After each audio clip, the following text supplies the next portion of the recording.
কাকে মনে করি সম্পদ? বাড়ি গাড়ি টাকা পয়সা বিষয় সম্পদ যে যত করতে পারবে সে মনে করবে আমি বড় ধনী। কিন্তু দেখুন শাস্ত্রে বললেন তুমি যে সম্পদের মালিক হয়ে গর্ববোধ করছো, অহংকার করছো যে এই জগতে আমার দুটো বাড়ি আছে কি চারটে বাড়ি আছে, 10টা গাড়ি আছে, ব্যাংকে টাকা আছে, আমি ধনী, অহংকার করছি মনের মধ্যে, ধরাকে সরাজ্ঞান করছি, মানুষকে মানুষ বলছি না। শাস্ত্রে বললেন তার মতো ভিখারি, তার মতো কাঙাল এ জগতে আর কেউ নাই। তার কারণ কি না, এই পার্থিব জগতে সম্পদের মালিক আজ তুমি আছো, এর আগে অন্য একজন ছিল। ভালো করে দেখো, আজ যে সম্পদের মালিক তুমি, তোমার আগে আরো একজন ছিল, সে চলে গেছে বলেই তুমি আজ মালিক হয়েছো। অর্থাৎ সম্পদের জায়গায় সম্পদ আছে, শুধু মালিক পরিবর্তন হচ্ছে। মালিক তো নয়, মালিক একজনই, বিশ্বব্রহ্মাণ্ডের মালিক একজনই মা। আমরা হলাম সেই মালিকের সম্পদকে দেখভাল করার জন্য এসেছি, ম্যানেজারই করছি। অর্থাৎ আমি যখন আবার চলে যাব তখন এই জায়গায় আরও একজন এসে ম্যানেজারই করবে। সম্পদের জায়গায় সম্পদ থাকবে, তুমি চলে যাবে, তাহলে এই জগতের টাকা পয়সা বাড়ি গাড়ি বিষয় সম্পদ, তুমি লাখ লাখ টাকা কোটি কোটি টাকা যাই করো সবই থাকবে, তুমি কিন্তু থাকবে না। তাহলে আমাদের মাথায়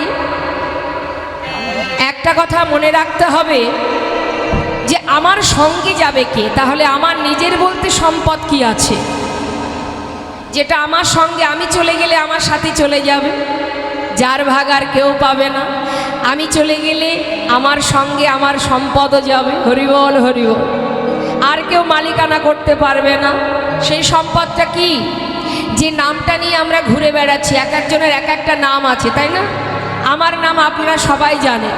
এবার আপনারাই বলুন না মা, আমি যখন মাতৃগর্ভ থেকে ভূমিষ্ঠ হয়েছিলাম তখন কি নামটা সাথে করে এনেছিলাম? আসবার পরে কেউ একজন আমাকে নামটা দিয়েছে, আমি সেটাকে ব্যবহার করছি, তাই না? তাহলে এই নামটাও আমার নয়।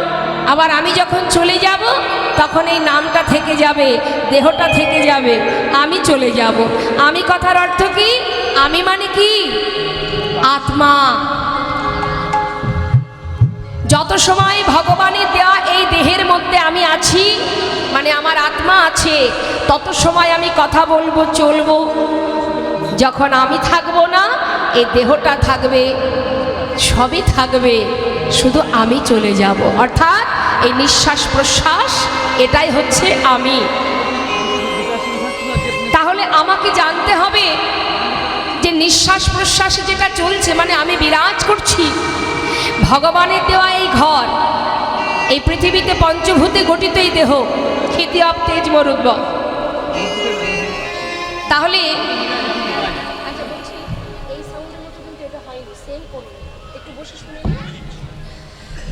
আমাদের এই দেহটা কিন্তু তারই দেওয়া দেহ, ভগবানের দেওয়া দেহ। এই দেহ নিয়ে অনেকে গর্ব করে না মা? দেখবেন অনেকের একটু যদি দেখতে সুন্দর হয় সে খুব গর্ব করে, আমি সুন্দরী, আমার দেখতে সুন্দর।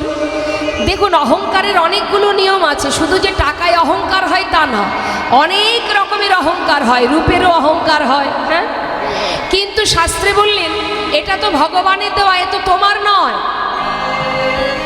আবার তুমি যতই দামি দামি ক্রিম ব্যবহার করো, দামি দামি পাউডার মাখো, যত দামি কোম্পানি বিদেশি কোম্পানি ইউজ করো না কেন, সময়ের সাথে সাথে চুলও পাকবে, দাঁতও পড়বে, তুমি কোনো রকমে তোমার স্কিনে তোমার গ্ল্যামার, তোমার সৌন্দর্য ধরে রাখতে পারবে না।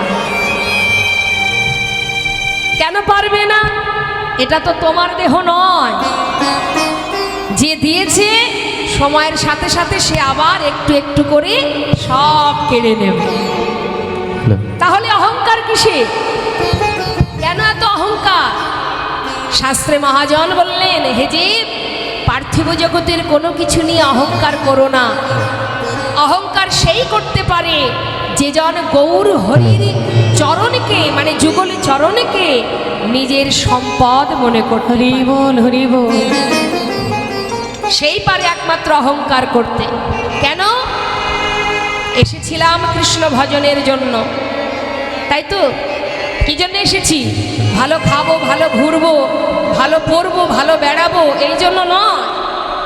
আমরা এসেছিলাম কৃষ্ণ ভজিবার তরে সংসারে আইল। ভালো করে শুনুন কথাগুলো। কীর্তন এই জন্যে শুনতে হয়। কীর্তন শুনলে কি হয়? আমাদের এই আমরা যে অচৈতন্য হয়ে আছি এটার চৈতন্য হয়, চেতনা হয় যে আমি কি, আমার পরিচয় কি। रामभक्त तुलसीदास बोललेन तुम कहाँ से आए हो और जाओगी कहाँ, इतना दिल विचार लो बस हो गया भजन। হে জীব, একবার ভাবো তুমি কোথা থেকে এসেছো, কোথায় যাবে। এটা তোমার ঠিকানা নয়, এটা তোমার বাড়ি নয়। দুদিনের জন্য আসা। কেন? চাকরি করার জন্য। চাকরি করতে এসেছি, বেশি দিনের চাকরি নয়, 100 বছর। তাও 100 বছর চাকরি হয়তো আমরা করতে পারবো না। তা 100 বছর চাকরি করার জন্য সারা জীবন কষ্ট করেছি বাবা।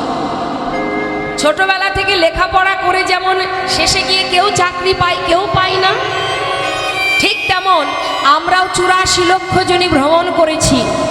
84 লক্ষ বার পৃথিবীতে এসেছি আর চলে গেছি। বৃক্ষকুলে, কীটকুলে, পশুকুলে সর্বত্র জন্ম পেয়েছি। তারপরে অনেক সাধনা করে 84 লক্ষ বার সাধনা করে তারপরে সুন্দর 100 বছরের পরমায়ু এই মানব দেহটা পেয়েছি। তাও 100 বছর বাঁচি না। তাহলে আমাদের সময় খুবই কম চাকরি করার সময়। তো চাকরিটা কি? চাকরি হলো ভগবানের চরণে দাসত্ব করা, তার সেবা করা, তাকে ভালোবাসা, তার নাম করা, তাকে নিয়ে থাকা, এই ছিল আমাদের কাজ। কৃষ্ণ ভজিবার তরে সংসারে আইনু বলেছিলাম, তাই এসেছি। বলেছিলাম তোমার নাম করব, তোমার সেবা করব, তোমায় ভালোবাসবো, তোমায় ডাকবো, তাই এসেছি। কৃষ্ণ ভজিবার তরে সংসারে আইনু মিছে মায়ায় বদ্ধ হয়ে বৃক্ষ সমহ। ফলরূপে পুত্রকন্যা ডাল ভাঙি পড়ে, কালরূপে সংসারে পক্ষী বাসা করে। গর্ব করছি, অহংকার করছি, ছেলে আমার, মেয়ে আমার, স্বামী আমার, বাড়ি আমার, গাড়ি আমার। একবার ভেবে দেখো, কেউ কারো নয়। তুমি যখন যাবে তোমার সঙ্গে কিন্তু কেউ যাবে না।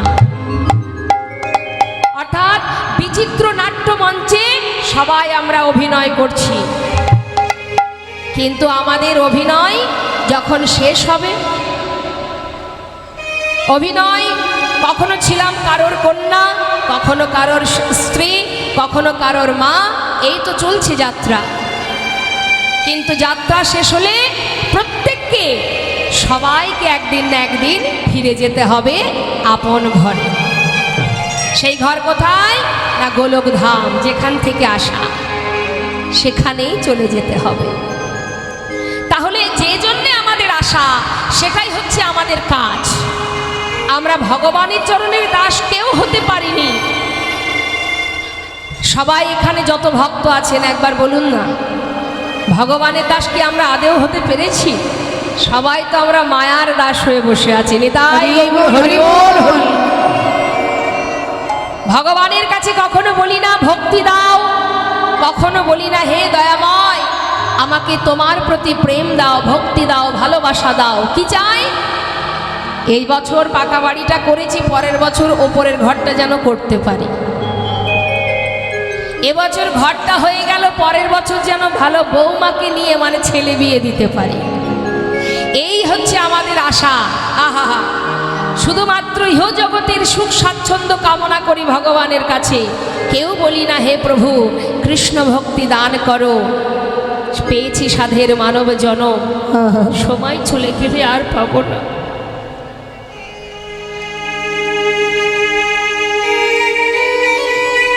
কার হাতে কতটুকু সময় আছে কেউ জানে না। এখন আছি, একটু পরে নাও থাকতে পারে। শুধু মায়ার পিছনে ছুটতে ছুটতে অনিত্য বস্তুর পিছনে ছুটতে ছুটতে গোটা দিন ফুরিয়ে যাচ্ছে। শাস্ত্রে বললেন, সময় করিয়া পত্রে ধরিয়া যেবা চলে দ্রুত গতি, সময়ের শেষে অনায়াসে সেজন্য চলে যায় আপন বাসতে। তুলবি যদি ছানা মাখন সকাল সকাল তোল, ওরে শিশুকালে কৃষ্ণ ভজনে বৃদ্ধতে ভজনেতে বাধাই গণ্ডগোল। এ জগতে কে আপন কে পর এটা আমাদের জানতে হবে আগে। যাদেরকে আগলে বসে আছি তারা আমার আপন নয়, কখন বুঝবো? শাস্ত্রে বললেন, আপন আপনে করছো যারে সে তো আপন নয়, দিন ফুরালে বুঝবে আপন যে পর হয়। তাহলে আপন কে? কে আমার? কে শুধু আমার? যাকে না ভালোবাসলেও সে আমার কথা ভাবে, সেই তো আমার আপনজন। যাকে দিন অন্তে একবারে না ডাকলেও সে সর্বক্ষণ আমার চিন্তা করে, সেই তো আমার আপন। তবে কে সে? সংসারের জন্য সারা জীবন করবেন, বেশি দিন নয়, 1 মাস কারোর জন্য কিছু করবেন না, দেখবেন আপনাকে আর কেউ ভালোবাসবে না। আপনি সারা জীবনে ভগবানকে ভালো না বেসে দিন রাত এক করেছেন যে সংসারের জন্য, শেষের দিনে সেই সংসার আপনাকে ঘর থেকে পথে নামিয়ে দেবে। জায়গা হবে আপনার বৃদ্ধাশ্রমে, চোখের জলে আপনার শেষ জীবন কাটবে। দেখুন সংসার জীবনটা কেমন, আমরা কতবার জীবনে বদলে যাই, পাল্টে যায়, যখন তখন পাল্টাই আমরা। স্বার্থে যদি এতটুকু আমাদের আঘাত লাগে আমরা সঙ্গে সঙ্গে বদলে যাই। তার প্রমাণ পরিস্থিতির সাথে সাথে আমরা কেমনভাবে বদলাই। একটা জীব, একটা মানুষ এক জীবনে কতবার বদলায়। একটা ছোট শিশুর সামনে আপনি যদি অনেক সুন্দর একটা দামি খেলনা আর যদি 50,000 টাকার একটা বান্ডিল রাখেন, বলুন না মা, বাচ্চা কোনটা আশ্রয় করবে? কি নেবে বাচ্চা, টাকা না খেলনাটা নেবে? খেলনা নেবে।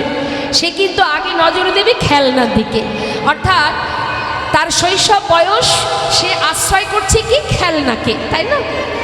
আবার সেই বাচ্চা যখন আরো বড় হবে তখন কিন্তু তার আশ্রয় আবার বদলে যাবে।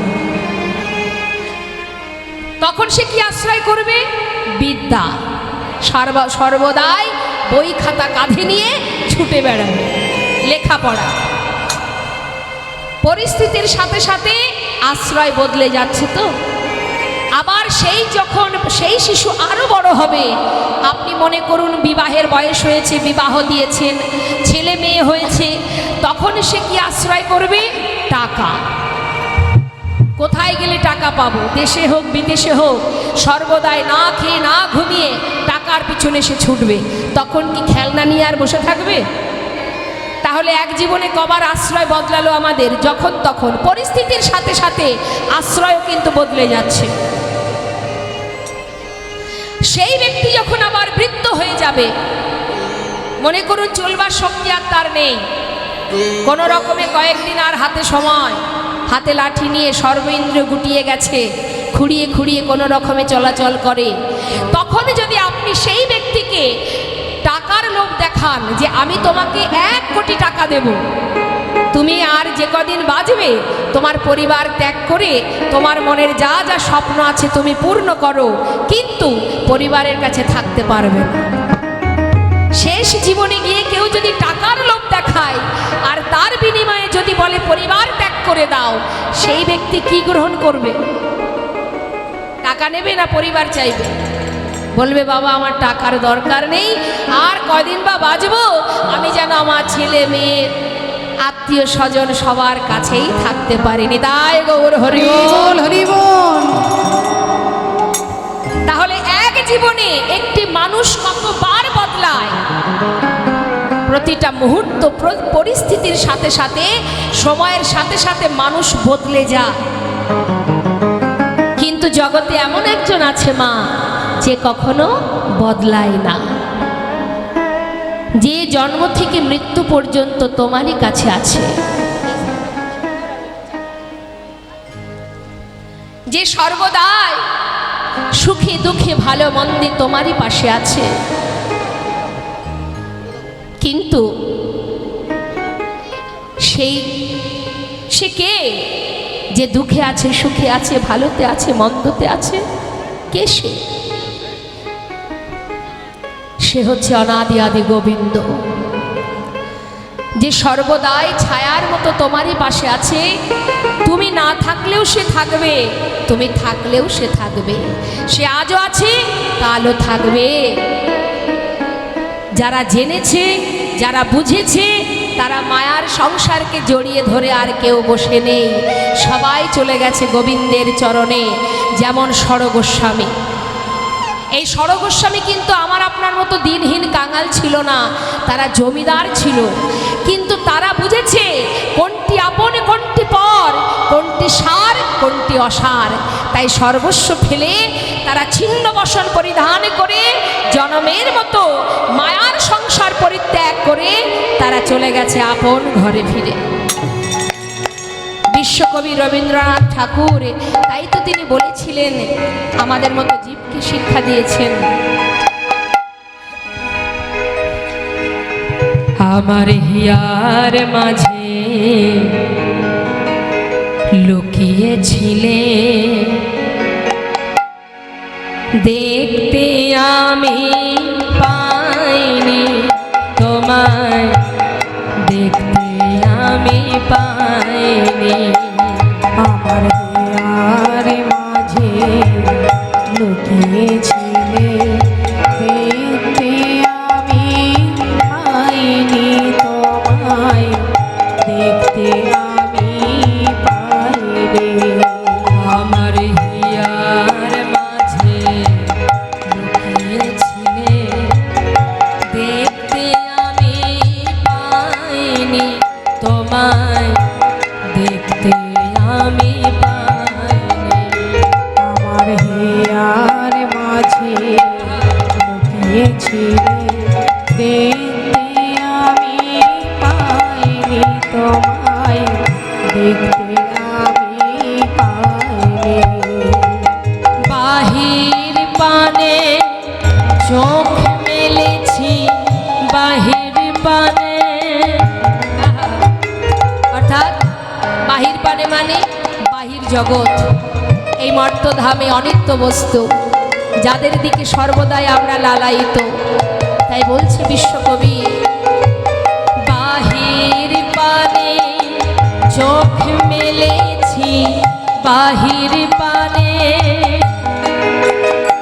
আমার হৃদয় পানে চাইনি। আমার হিয়ার মাঝে লুকিয়েছিলে, দেখতে আমি পাইনি তোমায়, দেখতে আমি পাইনি।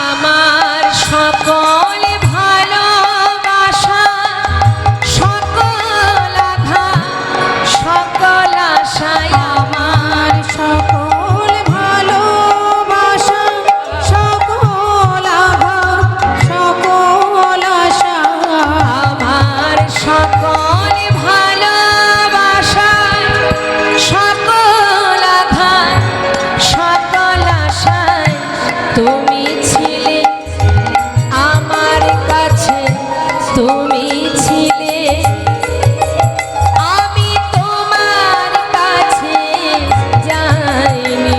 আমার হিয়ার মাঝে লুকিয়েছিলে, দেখতে আমি পাইনি তোমায়, দেখতে আমি পাইনি। আমার হিয়ার মাঝে লুকিয়েছিলে, দেখতে আমি পাইনি তোমায়, দেখতে আমি পাইনি। এই সাউন্ডটা এর থেকে কম আছে এবং এটা ঠিক নেই, এটা অন্যরকম, এটা একরকম, দুই দিকে দুই রকম হয়ে গেছে। একটু শুনুন, শুনে ঠিক করুন। না, আপনি এখানে আসতে হবে, তাহলে এখানে এসে শুনলে বুঝতে পারবেন। জয় রাধে, হরে কৃষ্ণ, জয় নেতাই, জয় গৌর, জয় রাধে। বুঝতে পারছেন? হরে কৃষ্ণ, জয় রাধে, হরে কৃষ্ণ, হরে কৃষ্ণ, জয় রাধেশ্যাম, জয় রাধে, হরে কৃষ্ণ। জয় নেতাই, আস্তে কথা নয় মা। তাই আজ দেখুন মহাজন শাস্ত্রে বললেন, সম্পদ যদি মনে করতে হয় যুগল চরণকে সম্পদ মনে করো, সেই ধনের অধিকারী হও, যেখানে গেলে সবাইকে বলতে পারবো যে আমি কৃষ্ণ ধনের ধনী, আমি কৃষ্ণ নামের ধনে ধনী, আমি গৌর নামের ধনে ধনী। এই ধনের অধিকারী হও, এই ধনের মালিক হও। তাই মহাজন পদাবলিতে বললেন, যদি গৌর হরির যুগল চরণকে তোমার সম্পদ মনে করতে পারো, আর কি করতে হবে? গৌর হরির যুগল চরণকে সম্পদ মনে করতে হবে, হরিনাম কৃষ্ণ নাম আস্বাদন করতে হবে। যদি চরণকে সম্পদ করা যায়, তবেই জানা যাবে যে ভক্তি রসসার, মানে ভক্তিটা যে কি সেটা জানতে গেলে আগে গৌর চরণকে সম্পদ ভাবতে হবে, নিজের সম্পদ। আর মহাজন বললেন, ঘোর কলিযুগে যদি কোনো জীব মধুমাখা হরিনাম করতে পারে, মহামন্ত্র জপ করতে পারে, তাহলে কি হবে? তার অজ্ঞানতার অন্ধকার দূরীভূত হবে, কৃষ্ণ প্রেমের উদয় হবে। তা সবাই মিলে কি একবার হরিনাম করা যায় এই সাধুর বাজারে বসে? হ্যাঁ, দেখি। কথা তো শেষ হবে না আমি জানি, কীর্তন শেষ হয়ে যাবে, কথা শেষ হবে না। আজকেই তো সুযোগ গল্প করার, অন্যদিন তার বাড়ি থেকে বেরোতে দেয় না কর্তামশাই। হ্যাঁ, আজই সুযোগ। এই সুযোগেই যত মনের কথা, পাড়ার কথা, লোকের কথা সব জানা যাবে। কি গল্প আমি কম জানি না, কিন্তু সব কিছুর একটা নির্দিষ্ট সময় থাকে। ভজনের সময় ভজন, ভোজনের সময় ভোজন, ঘুমানোর সময় ঘুমানো, গল্প করার সময় গল্প। হ্যাঁ, তা এখন আমরা শ্রবণ করছি, এখন গল্প করার জন্য এই আসনগুলো পাতা হয়নি, এখানে শুধুমাত্র নেবার জন্য। ঠিক আছে, দেখি হাত তুলুন, সবাই মিলে হরিনাম করতে হবে।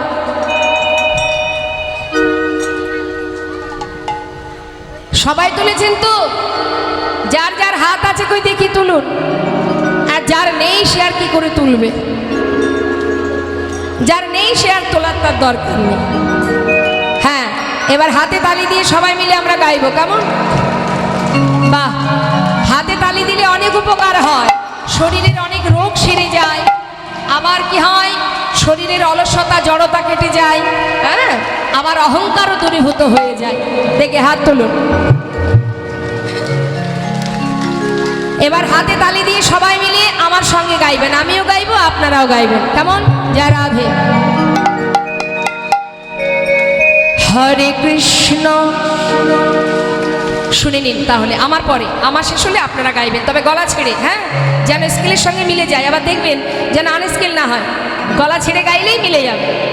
হরে কৃষ্ণ, হরে কৃষ্ণ, কৃষ্ণ কৃষ্ণ, হরে হরে, হরে রাম, হরে রাম, রাম রাম, হরে হরে, হরে কৃষ্ণ।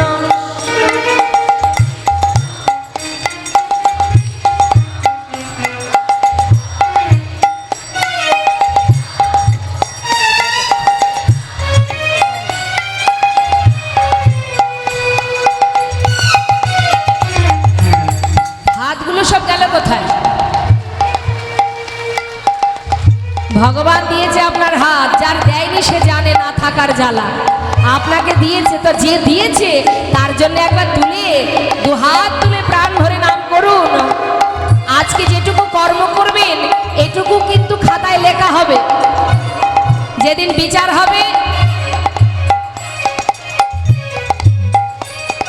যেদিন বিচার হবে সেই দিন আজকের খাতাটাও খোলা হবে, যে একদিন সাধুগুরু বৈষ্ণবের সঙ্গে বসে আপনারা দুহাত তুলে হাতে তালি দিয়ে হরিনাম করেছিলেন।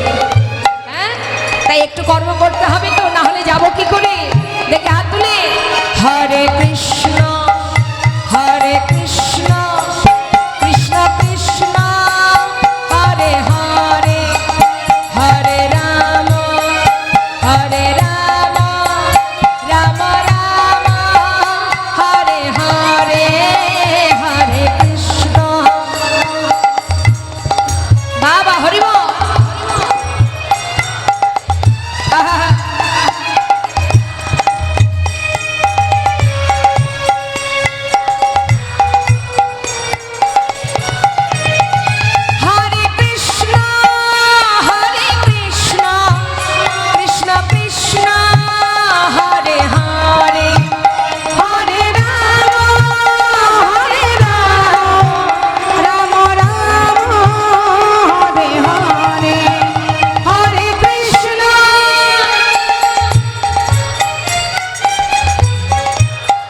হরি বল।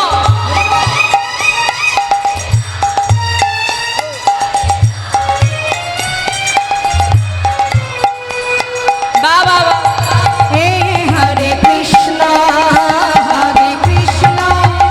কৃষ্ণ কৃষ্ণ হরে হরে হরে রাম রাম রাম হরে হরে হে হরে কৃষ্ণ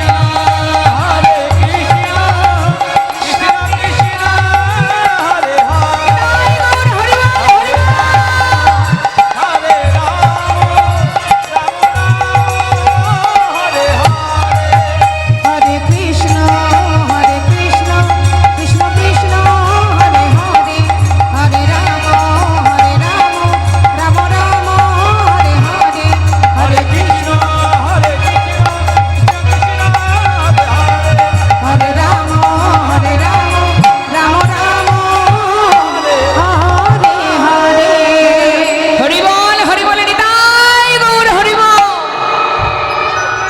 কর্ম আমাদের। এইটুকু কর্ম করলেও এক জন্মে না হোক, একদিন না একদিন ঠিকই আমরা গোবিন্দের কৃপা লাভ করবই করব। এক জন্মে না হোক পুনঃ পুনঃ ঘষণে সুগন্ধি চন্দনে, পুনঃ পুনঃ পুড়াইলে উজ্জ্বল কাঞ্চনে, পুনঃ পুনঃ জন্মে ধর্মে হয় মতি, পুনঃ পুনঃ সাধনে অধমে পায় গতি। চেষ্টা তো করতে হবে অবাস্তে।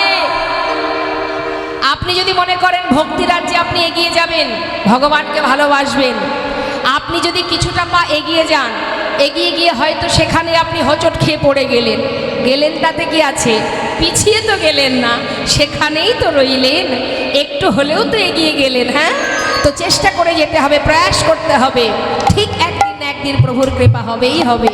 তবে হ্যাঁ, একটা কথা মাথায় রাখতে হবে, লোক দেখানো ভক্তি যেন করবেন না। এখন তো এটাই চলছে, লোক দেখানো ভক্তি করা যাবে না। ওই কীর্তনে এসেছেন বলে তুলসীর মালাটা গলায় পরে এলেন, বাড়ি গিয়ে আবার আলমারিতে তুলে রেখে দেবেন, এমন ভক্তির দরকার নেই। যেটা ভালোবেসে অঙ্গে ধারণ করব তো সেটা পরেই থাকবো, সে আর খুলবো না। কেমন? এইভাবে কর্ম করতে হবে। ভগবানকে সেবা দেব, ঘটা করে সেবা দেব, লোক দেখানো না। আমার 100 টাকা আছে, আমি 100 টাকায় সেবা দেব, কে কি করলো আমার দেখার দরকার নেই। তোমার ভক্তি তোমার কাছে। ভগবান বলেনি আমাকে রাজভোগ দাও, আমাকে রাজপ্রাসাদে থাকতে দাও, কখনো নয়। কলিযুগে আমার গৌর হরি এমনই দয়াল, যিনি কাঙালিনীর ঘরে এসেছেন, মিশ্রকুল বংশে এসেছিলেন, কুড়ে ঘরে এসেছিলেন আমার গৌর সুন্দর। এসেছেন আর কি করেছেন? তিনি ভিখারি হয়ে, সন্ন্যাসী হয়ে, কাঁধে ভিক্ষার ঝুলি নিয়ে দাঁড়ে দাঁড়ে ভিক্ষা করেছেন, আর জীবকে হরিনাম দিয়েছেন। কেন দিয়েছেন? না পারবে এরা সাধন ভজন করতে, না পারবে যাগযজ্ঞ করতে, কিচ্ছু করার দরকার নেই। তুমি শুচি থাকো, অশুচি থাকো, পবিত্রই থাকো আর অপবিত্রই থাকো, যেখানে থাকো, যেমন থাকো, যেভাবেই থাকো, চলতে পথে যেভাবে যেমন খুশি, তোমার হরিনাম করায় কোনো বাধা নেই। তুমি সর্বদাই হরিনাম করতে পারো। আশ্রয় তত্ত্ব নিতাই চাঁদের স্মরণ করো, মধুমাকা হরিনাম করো, নাম ছাড়া কলিজীবে নাহি আর ধর্ম। সর্বধর্ম সার নামে এই শাস্ত্রময়। সমস্ত ধর্মের সার হলেই মধুমাকা হরিনাম। প্রভু বললেন সর্বধর্ম পরিত্যাজ্যং মামেকং শরণং ভজ অহং তং সর্বপাপেভ্যো মোক্ষয়িষ্যামি মা শুচি। অর্থাৎ যে সমস্ত ধর্ম পরিত্যাগ করে হরিনামকে সার করতে পারে, তার সমস্ত পাপ দূরীভূত করে আমি তাকে আমার বুকে তুলে নিই। নিতাই গৌর হরি বল, হরি বল। তো আসুন, আমরা গৌরের কথা শুনছি, গৌরের কথা শুনতে শুনতে এবার আমরা গৌর হরির পার্ষদ যারা, ভক্ত যারা, যারা গৌর হরির সঙ্গে সর্বদাই থাকেন, তারাও কিন্তু সংসার ত্যাগ করে প্রভুর সাথে সাথে আছেন। তা সেই রকম প্রিয় ভক্ত যারা, তাদের চরণ স্মরণ করতে করতে আমরা এবার লীলা কথায় চলে যাব। সবাই মিলে একসঙ্গে গাইব। শ্রী গৌরাঙ্গের ভক্তগণে নিত্য সিদ্ধ করি মনে, শ্রী গৌরাঙ্গের ভক্তগণে নিত্য সিদ্ধ করি মনে, গৌরাঙ্গের ভক্তগণে নিত্য সিদ্ধি করি মনে, সে যাই ব্রজেন্দ্র সুত বাসিনী, সে জয় শুদ্ধ বাসিনী, সে জয় ব্রজেন্দ্র সুত বাস রে, সে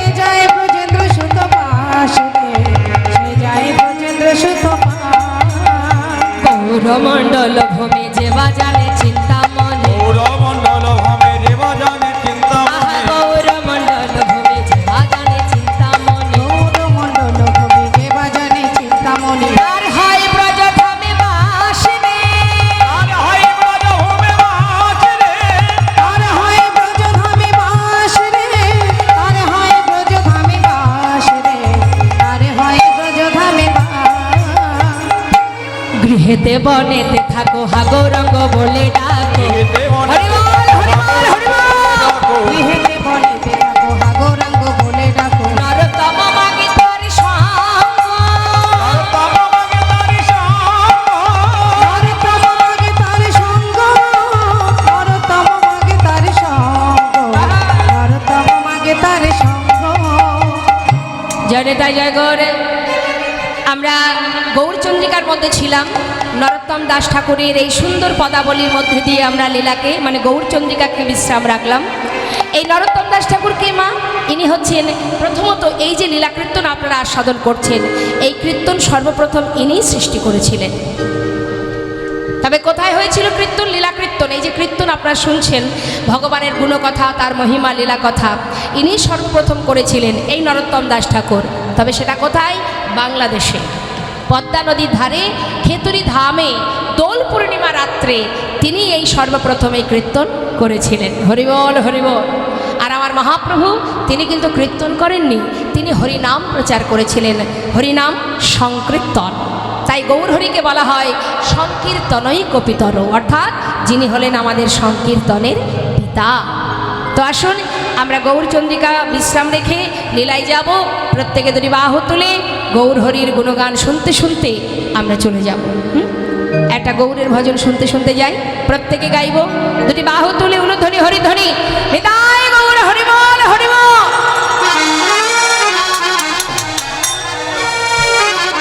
সুরধ্বনির কিনারায় নবদ্বীপে কে কে গেছেন? গদিকে হাত তুলুন। বাবা বাবা, নিতাই গৌর হরিবল। সুরধ্বনি গঙ্গার তীরে গিয়েছেন, গঙ্গাকে দর্শন করেছেন মা? বেশ। তার সেই নদীয়ার মানে সেই নদীয়ায় গঙ্গার পাড়ে সর্বদাই আমার গৌর হরি ভক্তগণকে নিয়ে হরিনাম করতেন। তাই ভক্ত বলছে সুরধ্বনির কিনারায় সোনার নুপুর দিয়া পায় নাচে না গরি গো সুন্দর গৌরাঙ্গরা। সুরধ্বনির কিনারায় সোনা নুপুর দিয়া পায় নাচে না করি গো সুন্দর গৌরাঙ্গরায়। ওই সুরধ্বনির কিনারায় সোনানুপুর দিয়া পায় নাচে না করি গো সুন্দর গৌরাঙ্গরায়। দেখো সুন্দর, আহা সুন্দর, ওই দেখো সুন্দর গৌরাঙ্গরায় না গরি গো সুন্দর গৌরাঙ্গরায়। ওই সুন্দর গৌরাঙ্গরায় না করি গো সুন্দর গৌরাঙ্গরায়। ওই সুরধ্বনির কিনারায় সোনানুপুর দিয়া পায় নাচে না করি গো সুন্দর গৌরাঙ্গরায়। হরি বল গৌর হরি বল।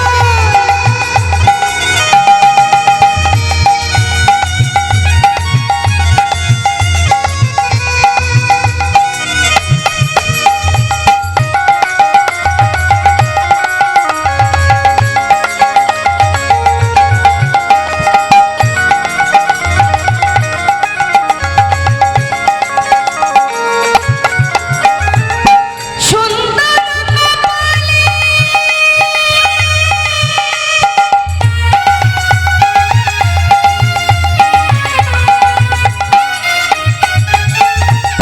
সুন্দর তিলক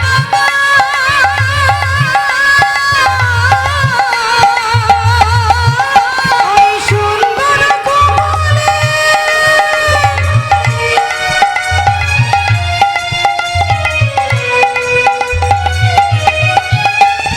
সুন্দর তিলক গো।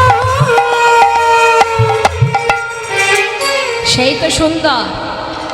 সুন্দর কাকে বলে? সাজলে গুজলে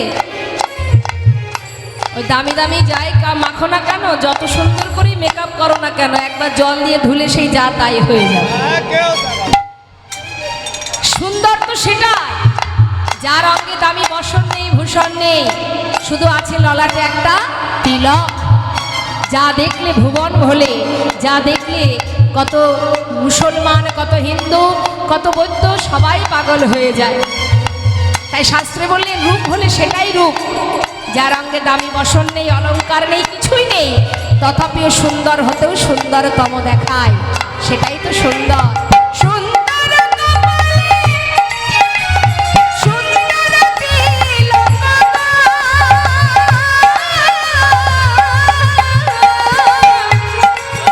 ওই সুন্দর কমলে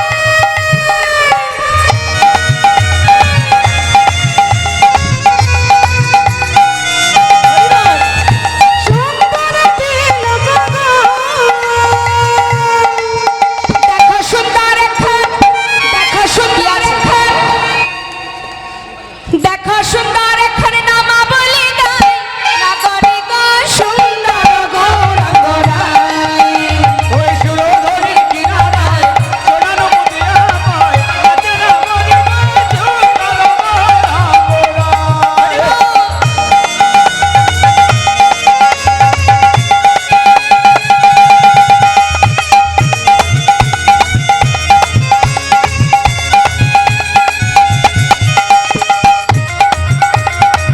হরি বল হরি বল। আহা!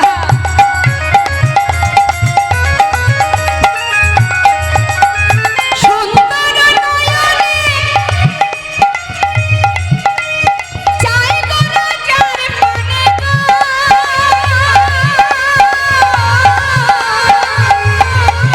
ওই সুন্দর নয়নে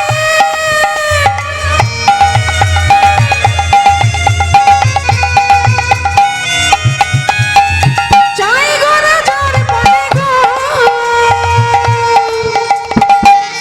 গৌরহরি যদি একবার কারোর দিকে নয়ন রাখে মা, যদি ভক্তের আর ভগবানের নয়নে নয়নে মিলন হয়ে যায়, সেই ভক্ত কি আর এছাড় ঘরে ফিরতে পারবে? তার দেহটা থেকে যাবে, মনটা চলে যাবে তার সাথে। এমনই নয়ন তার, ভগবানের এমনই রূপ যে যেখানে তাকাবে ভগবানের অঙ্গে। কেউ যদি চোখের দিকে তাকায়, সেখান থেকে আর নয়ন অন্য কোথাও সরবে না। কেউ যদি ভগবানের ঠোঁটের দিকে তাকায়, ওইখানেই চোখের দৃষ্টি আটকে থাকবে, আর কোথাও যাবে না সে। কেউ যদি তার চরণের দিকে তাকায়, ওই চরণেই নয়ন আটকে যাবে, সেখান থেকে আর কোথাও যাবে না। এমনই রূপ তার। তাই শাস্ত্রে বললেন যদি নয়নে নয়নে মিলন হয়, ও তার দেহ ছাইরা, ও তার দেহ ছাইরা, এই দেহ ছাইরা মনটা লইয়া যায়, নাগরি গো সুন্দর গৌরাঙ্গ রায়।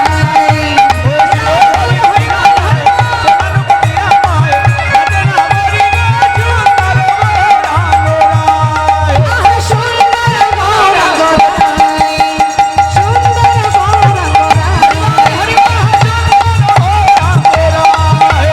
সুন্দর গৌরাঙ্গ রায়।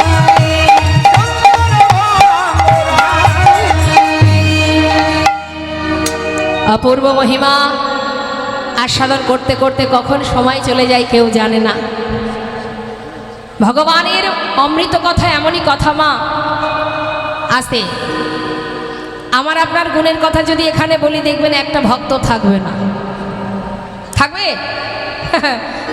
তাহলে ভাবুন, আমার আপনার কথা যতই বলি না কেন ভালো লাগবে না, কিন্তু সে এমনই, তার এমনই মহিমা, যার কথা শ্রবণ করার জন্য ঘন্টার পর ঘন্টা ভক্তগণ দেখো বসে আছে। যাকে কখনো চোখে দেখতে পাইনি, শুধু তার কথা শ্রবণের জন্য জীব এমন পাগল হয়ে যায়। সেই তো রূপ, সেই তো মহিমা, সেই তো অমৃত। শাস্ত্রে বললেন অমৃত কথা আস্বাদন করলে বা অমৃত আস্বাদন করলে কি হয়? অমর হয়ে যায়। হ্যাঁ, তা শুন, সেই করুণাময় গৌরহরি, যিনি কলির ভগবান, আমার দয়াল প্রেমময় প্রেমের মূর্তি। কি হয়েছে ওখানে? কিসের গল্প? কিছু হারিয়ে গেল নাকি? বসার জায়গা নেই।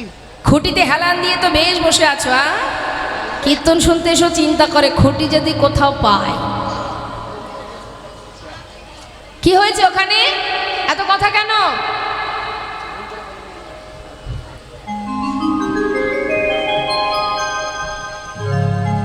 যারা রাধেশ্বর, অমৃত নিতে গেলে তার সুন্দর পাত্রের দরকার হয়। অমৃত সব পাত্রে থাকে?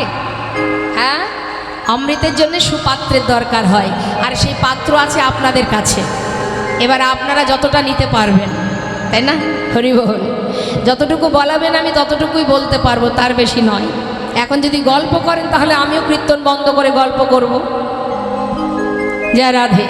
মধুময় শ্রীধাম নবদ্বীপ ধাম, নবদ্বীপের মাঝে আমার গৌর সুন্দর, তিনি যখন কলিহত জীবের তরে মধুমাখা হরিনাম প্রচার করতে আরম্ভ করলেন, হঠাৎ একদিন তিনি এই নাম প্রচারে বাহির হবার জন্য কাটোয়া কাঞ্চননগরে কেশব ভারতীর আশ্রম থেকে সন্ন্যাস ধর্ম গ্রহণ করে নাম প্রচারের জন্য তিনি পথে পথে নাম গাইতে গাইতে চললেন বৃন্দাবনের পথে। সেই সময় মা সচিমা তিনি জানতে পারলেন যে তার ছেলে নিমাই চলে গেছে। তাই মায়ের চোখের জল মোছানোর জন্য গৌর হরির দাদা নিত্যানন্দ প্রভু পথের মাঝখান থেকে ভাইকে ধরে এনে শান্তিপুরে অদ্বৈত আচার্য প্রভুর গৃহে মায়ের সঙ্গে তার আবার পুনরায় মিলন করান। অদ্বৈত আচার্য কি মা? তারপর যুগে কে ছিল? বাবা হরিবল হরিবল। দেবাদিদেব মহাদেব। এই কলিতে হয়েছে অদ্বৈত আচার্য। তা সেই ঘরে যখন গৌর হরি মায়ের সঙ্গে মিলন হলো, মা দেখছে ছেলে সন্ন্যাসী হয়ে গেছে, মস্তক মণ্ডল, হ্যাঁ, তা এখনো বেশ দর্শন করে মা যখন কাঁদছে তখন নিমাই বলছে, মা আমি সন্ন্যাসী হয়েছি, তোমার যদি ভালো না লাগে তুমি আমাকে বলো, আমি তোমার সঙ্গে আবার ফিরে যাব নবদ্বীপে। মা বললেন, বাবা যে ছেলে সন্ন্যাসী হয়ে যায় সে আর কোনোদিন ঘরে তার মন বসবে না। তাই বাবা আমি তোমাকে অনুমতি দিচ্ছি, তুমি যাও, তবে বৃন্দাবনে নয়। যদি যেতেই চাও, ধরে তো রাখতে পারবো না, তবে যাও, তবে তোমায় আমি আদেশ করছি তুমি নীলাচলে বাস করো, মানে পুরীধামে। তা মায়ের আদেশ মাথায় নিয়ে মহাপ্রভু চলে যান জনমের মতো নবদ্বীপ ছেড়ে ওই পুরীধামে। কিন্তু গৌরহরি একা যাননি মা। গৌরহরিকে যারা ভালোবাসত, সর্বদাই প্রভুর সঙ্গে যারা থাকতেন, তার পার্ষদ যারা যারা গৌরকে ছাড়া এক মুহূর্ত থাকতে পারে না, তারাও তাদের পরিবার ত্যাগ করে গৌরহরির সাথে চিরতরে চলে গিয়েছিলেন। অগণিত ভক্তগণকে সাথে করে নিয়ে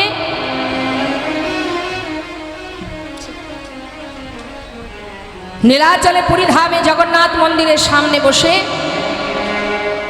প্রতিনিয়ত প্রভাতকালে জগন্নাথ দর্শন করেন ভক্তগণকে সাথে করে নিয়ে। তা ভক্তগণকে নিয়ে প্রতিনিয়ত সকাল হতে না হতে, ভোর হতে না হতে ওই জগন্নাথ মন্দিরের সামনে দাঁড়িয়ে একজন হলেন সচল জগন্নাথ আর একজন হলেন অচল জগন্নাথ। অগণিত ভক্তগণকে নিয়ে প্রাতঃ সময় জগন্নাথ দর্শন করে ভক্তগণকে নিয়ে প্রভু গাইতে লাগলেন। ভক্ত সবাই আমার সঙ্গে বলো, কি বলবো প্রভু? প্রভাত সময় হলো,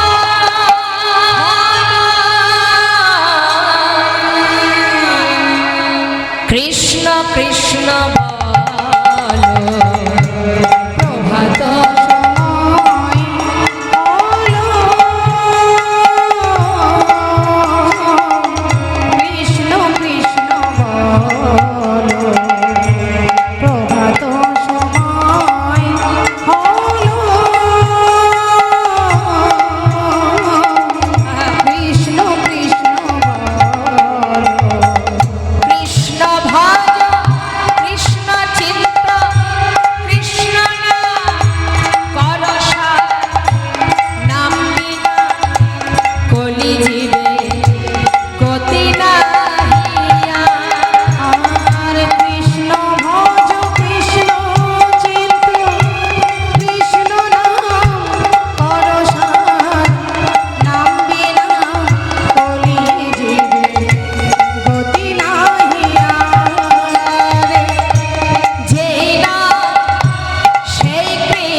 কত আনন্দ নীলাচলের মাঠে। সমস্ত ভক্তগণকে নিয়ে সবাই আনন্দে আত্মহারা। হঠাৎ অন্তর্যামী অন্তরে জানতে পারলেন তার এক ভক্ত বেশ কিছু দূরে একাকিনী দাঁড়িয়ে নয়নের জলে বুক ভাসিয়ে কাঁদছে। যিনি এখানে বসে থাকে তার কিছু জানতে বাকি থাকে না গো মা। এখানে আমরা এত ভক্ত আছি, কার মনে কি আছে কেউ বলতে পারবো? কিন্তু যিনি এখানে থাকেন অন্তর্যামী, তিনি সব জানেন। কে কেমনভাবে এসেছে, কার মনে কি চলছে, সেই তো জানে। তাই এত ভক্তের মাঝখান থেকে তিনি ধীরে ধীরে ধীরে ধীরে তার সামনে গিয়ে দাঁড়িয়েছে। কাছে গিয়ে জিজ্ঞাসা করছে, কে তুমি? কেন এমন করে কাঁদছো আমার সামনে দাঁড়িয়ে? কি চাই তোমার? দয়াময়, আমার নাম গোবিন্দ ঘোষ। কোথা থেকে এসেছো? অগ্রদ্বীপের মাটি থেকে। কার কাছে এসেছো? তোমার কাছে। কেন? আমি তোমার সঙ্গী হতে চাই প্রভু। সঙ্গী? কেন আমার সঙ্গী হবে কেন? শোনো, আমার সঙ্গী হতে যেও না, তার থেকে ঘরের ছেলে ঘরে ফিরে যাও। দয়াময়, এ তুমি কি বলছো? আমি সর্বস্ব ত্যাগ করে এসেছি শুধু তোমার সঙ্গী হব বলে। তুমি আমায় ফিরিয়ে দিও না প্রভু। আহা, গৌরহরি বলে, দেখো যারা আমার সঙ্গী হয় না তাদের সারা জীবন দুঃখ কষ্ট পেতে হয়। তাই ঘরের ছেলে ঘরে ফিরে যাও। শুধু শুধু কেন বা কষ্ট পেতে যাবে? ভালো করে জেনে রাখুন কথাগুলো মা। জীবনে কখনো যদি কষ্ট পান, ভেঙে পড়ার কিছু নেই। কেন নেই? যারা প্রকৃত ভগবানকে ভালোবাসে, ভগবান তাদের পদে পদে কষ্ট দেয়। ওমা আস্তে। ভগবান পদে পদে কাকে কষ্ট দেয়? যাকে সে ভালোবাসে, ভক্ত যে। তাই তো, যাকে নিজের করে ভাবে, যাকে নিজের করে ভালোবাসে, তাকেই তো ভগবান কষ্ট দেন, অন্য কাউকে তো দেবে না। যেমন তাকে কষ্ট দেন, আবার তাকে ভালোবাসেন, তার অনেক প্রমাণ আছে। দেখুন, আপনার ঘরের সামনে যদি ছোট বাচ্চারা খেলা করে, বাবা, পাড়ার বাচ্চারা, তার মধ্যে আপনার বাচ্চাও খেলা করছে, আপনি দেখে এতটা খুশি হলেন, তাড়াতাড়ি করে হয়তো ঘর থেকে বা দোকান থেকে ভালো খাবার কিনলেন। কিনে কি করবেন? বাচ্চাদের দেবেন, তাই তো মা? হ্যাঁ, নিশ্চয়ই নিজের বাচ্চাকে দেবেন না, দিলে সবাইকে দেবেন, তাই তো? খুশি হয়েছেন, ভালো লেগেছে, দিতেই পারেন। সবাইকে হয়তো খাবার কিনে দিলেন, খুব ভালো, বাচ্চারা আনন্দ করছে। কিছুক্ষণ পর হয়তো আপনি দেখলেন যে সমস্ত পাড়ার বাচ্চারা মারামারি করছে, গণ্ডগোল করছে, তার মধ্যে আপনার বাচ্চাও আছে, সেও মারামারি করছে। এবার যখন দেখছেন যে গণ্ডগোল চলছে, তখন আপনি কি করবেন? সবার আগে কার হাতটা ধরবেন? নিজের বাচ্চার হাতটা ধরবেন তো। পাড়ার বাচ্চাকে ফেলে রেখে আগে নিজের বাচ্চাকে ধরে তাকে শাসন করবেন। প্রয়োজনে হয়তো তাকে একটা চড়ও মেরে দিলেন, তাই না? সে কাঁদবে বসে বসে, মা মেরেছে। কিন্তু আপনি কেন মেরেছেন সে তো আপনি জানেন। কেন আপনি তাকে মেরেছেন? যাতে এই ভুল আর দ্বিতীয় দিন না করিস। ঠিক তেমন ভগবান তাকেই আঘাত দেন, তাকেই কষ্ট দেন, যাকে তিনি নিজের করে ভালোবাসেন। নিতাই গৌর হরি বল, হরি বল। আমরা বসে বসে কাঁদি আর মনে মনে ভাবি, তোমাকে এত ভালোবাসি, তুমি কেন আমাকে কাঁদাচ্ছ? তাই না মা? কিন্তু এই জন্যই তিনি কাঁদান, কারণ আমরা জানতে অজান্তে একটার পর একটা পাপ করেই চলেছি। জেনে শুনে কত পাপ করছি, আর অজান্তেও যে কত পাপ হচ্ছে তার কোনো ঠিক নেই।